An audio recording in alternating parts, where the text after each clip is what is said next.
this is the PDMAX MIG 140 DV welder. This welder has a dual purpose. It is a wire feed welder and also for arc welding.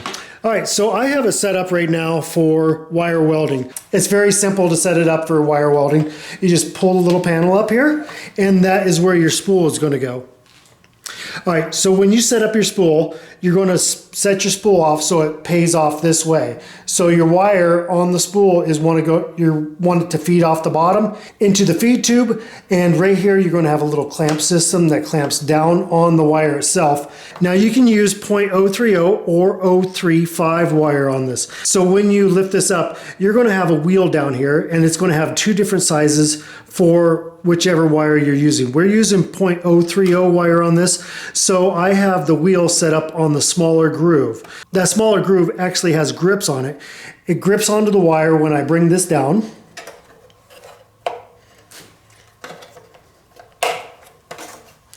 And I give it a little tension here. And now that wheel is gripped onto this wire. So when I start to pay out the wire, it's actually going to rotate this. It's going to grip on that wire and force it through your gun. So that's all there is to that. So when you're giving a tension on the wire, just give it enough to where you're feeling pretty good resistance on this wheel up here. Once that's in place, you're done. And we can close this up and forget about it until we need wire. So as far as the wand goes, you got the button right here. That's going to activate the electronics in here to spin the wheel and also to go ahead and energize everything. On the back of it has an on-off button. When we flip that up, the unit will turn on, the fan will kick on. Okay, so now you have the settings up here. You have MIG or arc. When you're using the wire feed, you're going to be on MIG. If you're going to be using it for arc welding, you'll have this setting. So we'll go ahead and flip back up here. Now we're on the proper setting. Now you're going to find out this knob over here will increase or decrease the wire feed rate. I'll show you on minimum. It's barely coming out. When I max it out, it just spills right out. So we'll go ahead and bring that down. And you always want to have a pair of cutters handy to just clip that wire and get yourself about roughly ½ inch, ¼ inch away from the tip. Now this does use flux core, and that's all it's going to use. It's not an air assist at all. So once that's done and you're on welding, this is going to be adjusted depending on the thickness of the metal. If you got very thin metal, you're going to want to dial this down, and you're going to run your speed down. You have to actually learn the machine to know what speed you're going to be going at and what voltages you're going to push out. And it's very important, otherwise you'll burn through that steel, or if you're not hot enough, you won't penetrate. Okay, so that's all there is to the wire feed portion of the welder. So when you're going to switch over to arc, you're going to go ahead and make sure you're powered down. Always powered down. Just undo this lead right here. And now this is an important part. When you uncouple this, you're going to have the wire in here. So I'm going to show you exactly what's going on. So right now I have the wire going through it. When we go to arc welding, this is actually going to be the ground lead. So we're going to go disconnect it. And unfortunately, we will have to refeed the wire back in. So I'm going to pull it out to about right here. As I do that, the wire is actually going to be pulled back through the gun backwards. So once we get to that point, we're going to clip it. And we're going to give ourselves enough wire that I could just pull it straight out of the gun. Okay, so now the wire feed assembly has no wire in it whatsoever. Okay, so now that we've done that, I want to go ahead and get rid of this wire. I'm going to loosen the knob in the wire feed area. I'm going to rotate my spool. I'm just going to bring the wire to the front of the wheel. I don't want to bring it past that. If I do, I have a really good chance of unspooling the wire. So I'm just going to unloosen that. I'm going to bring it back, and as soon as I see the wire right there, I'm going to go ahead and put tension back on this and trap it.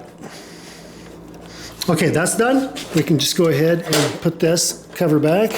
We're back at the front of the machine. We're going to set it up for arc welding now. I'm going to take my ground lead. This is just a -- turn, and I'm just going to insert that and rotate it and lock it in.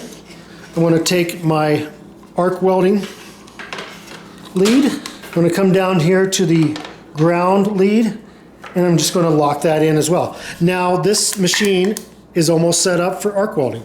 At this point, I'll go ahead and turn the power back on. And now I'm going to be using these two knobs. This will no longer be feed rate. Once we switch over to arc, now we'll be using this as amperage. And that's important to get the full penetration on the steel that you can get. You don't want to have a light penetration, especially on something that you depend on to go down the road, and you don't want things to start falling apart. You want a good penetration on the steel to make it safe for everybody.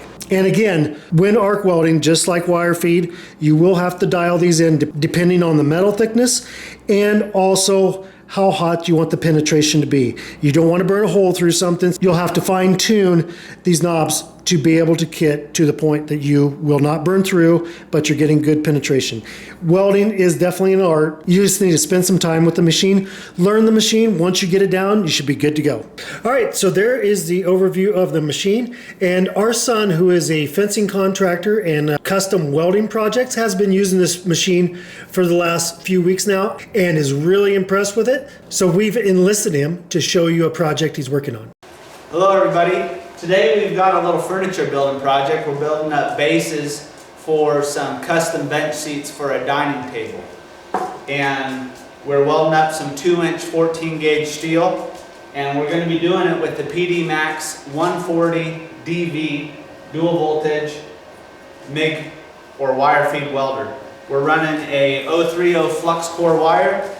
It is set up. We're running 17.1 volts for the voltage, and on the wire speed we're running 105. This is your typical flux core wire, nothing special.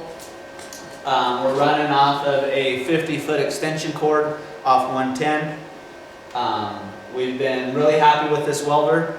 We have no doubt that this project's going to turn out fine, and it's going to look fantastic in our dining room.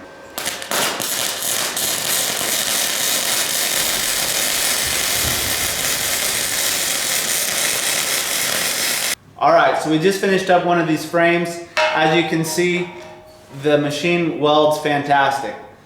This is 14 gauge, so not super thick, but a little on the thin side. It can be hard on a lot of welders to regulate voltage and wire feed adequately, and this machine does a really great job. It's a phenomenal value. It's created some really strong welds.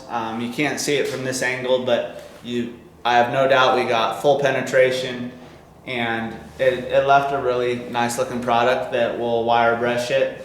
This is going to get black paint, and it's going to look absolutely phenomenal. Even if it wasn't getting paint, it's a good looking weld and a good product as a result of that welder. In closing, if you are looking for an entry level or economical welding machine, this is it. It provides great quality at a good price point, and so the value is tremendous.